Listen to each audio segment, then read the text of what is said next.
নমস্কার, আমি বিক্রম। অজানা ভৌতিক রহস্য চ্যানেলে আরও একটি নতুন এপিসোডে আপনাদের সবাইকে স্বাগত। আজ আমি আপনাদের সাথে একটি সত্য ভৌতিক ঘটনা শেয়ার করব। আশা করি গল্পটা খুবই ভালো লাগবে।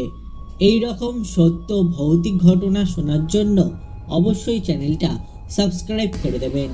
আমি সৌভিক, সম্রাট আর আবির। আমরা 4 বন্ধু কৃষি বিদ্যালয় থেকে স্নাতক শেষ করে আমাদের গ্রামে গিয়ে হাঁস মুরগির পালন, গরুর খামার, মাছের চাষের পাশাপাশি বিভিন্ন ধরনের ফসলের চাষ করা শুরু করি। আমাদের সমস্ত চাষাবাদ হয় আধুনিক প্রযুক্তির মাধ্যমে। সব খরচপাতি করে অনেক টাকা থেকে যায়।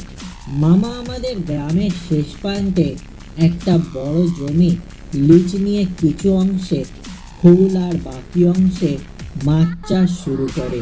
আমাদের জমির পাশেই ছিল শ্মশান। আমাদের জমির আশেপাশে তেমন কেউই যেত না, কিন্তু গ্রামের কিছু লোক আছে যারা যে কোনোভাবেই হোক মাছ চুরি করবে। তো আমরা ভাবলাম যে আমরা পাহারা বসাবো। আমাদের সাথে অনেক লোকই কাজ করে, তাদের সবাইকে বলছি, কিন্তু কেউ রাজি না। অগত্যা আমরা 4 বন্ধু 2জন করে পাহারা দেওয়া শুরু করলাম। বেশ উঁচু করে একটা ঘর বানানো হয়েছে। সামনে কিছু জায়গা বারান্দার মতো করে তারপর ঘর বানানো হয়েছে, যাতে নজর রাখা ভালোভাবে যায়। আগের রাতে সৌভিক আর সম্রাটের দায়িত্ব ছিল পাহারা।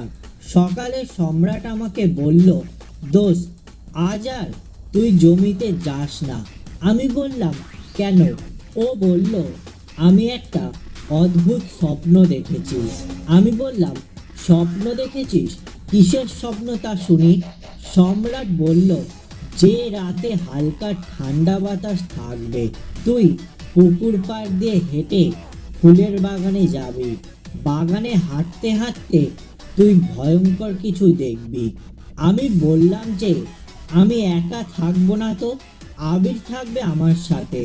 ও বলল, না, আবির থাকবে না। আমি বললাম, কেন? বলল, জানি না। ওর কথা শুনে আমি ওকে বললাম, দোস্ত, স্বপ্ন সত্যি হয় না। বেলা 11টার দিকে আমাদের পাশের বাড়ির গণেশ কাকা মারা গেলেন। ওনাকে চিতায় তুলতে তুলতে বিকাল 5টা বাজলো।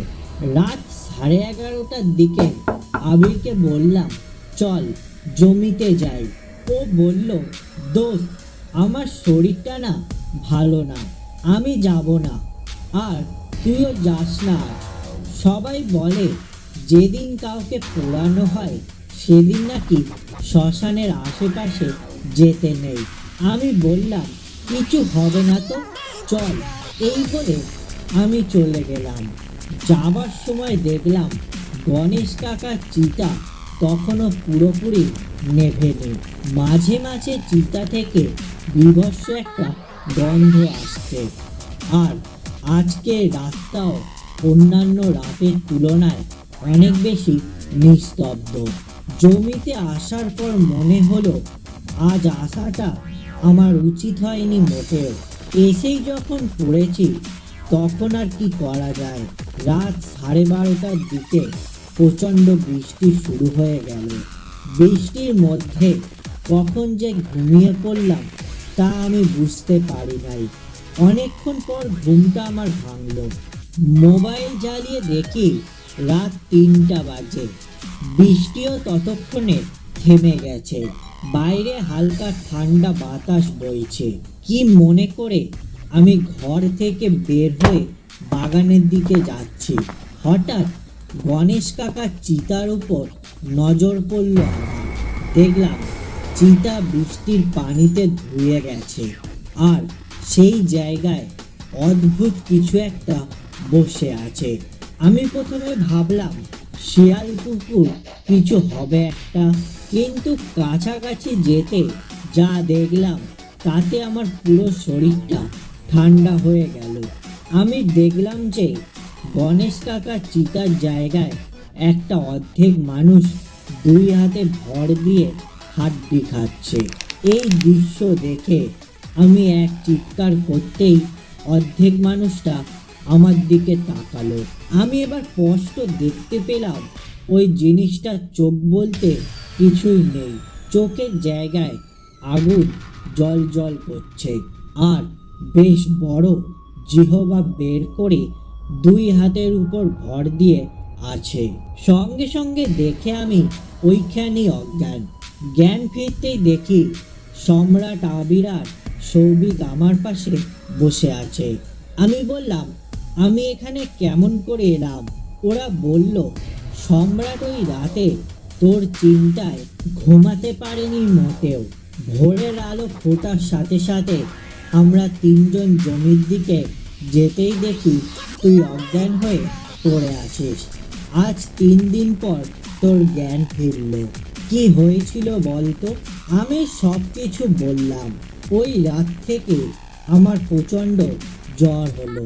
আমার সুস্থ হতে অনেক দিন সময় লেগে গেল। ওই দিনের পর থেকে আমরা আর কেউ ওই জমিতে পাহারা দিতে কোনোদিনও যায়নি। এই ছিল আজকের সত্য ভৌতিক ঘটনা। গল্পটা ভালো লেগে থাকলে লাইক, শেয়ার ও কমেন্ট করে দেবেন। এই রকম সত্য ভৌতিক ঘটনা শোনার জন্য অবশ্যই চ্যানেলটা সাবস্ক্রাইব করে দেবেন।